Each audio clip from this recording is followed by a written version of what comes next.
Now I just wanted to show you how easy it is to buy coins when you have USDTs. So all you need to do is go in Markets, then click Fiat Markets, select USDT, and from there you have your coins that you could buy. There's a ton of them. I think there's more than 400 of them that you could buy. Okay, so later during this training I'm going to show you how to spot good opportunities, but for now I just want to show you how easy it is to purchase some coins. So let's say, for example, I want to buy Bitcoin. I just need to click on this.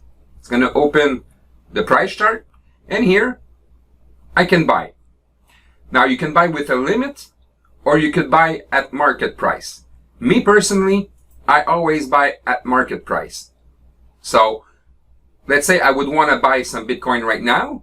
I just need to enter the amount of USDT I want to buy and then click buy Bitcoin. And it's as simple as that. That's how you purchase coins once you have your USDTs. Please move on to the next part of the training.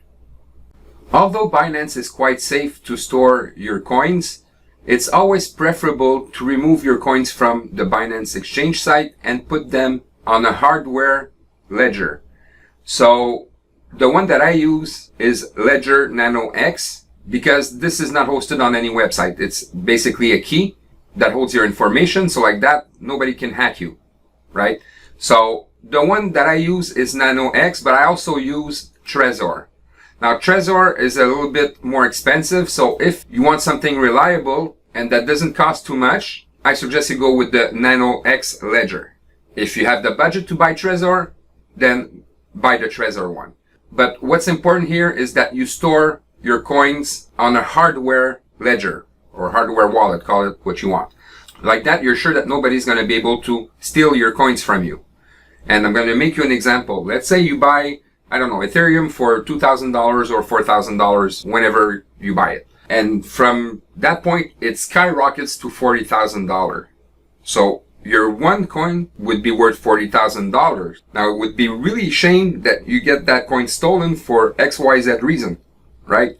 So to play it safe, you always want to store your most valuable coins on a hardware ledger. Like that, nobody can steal them from you.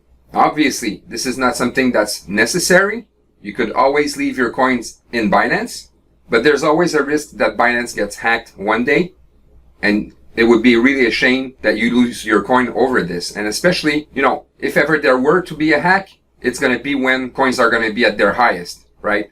So to play it safe, I really recommend that you use a hardware ledger like Nano X or like Trezor. Please move on to the next part of the training.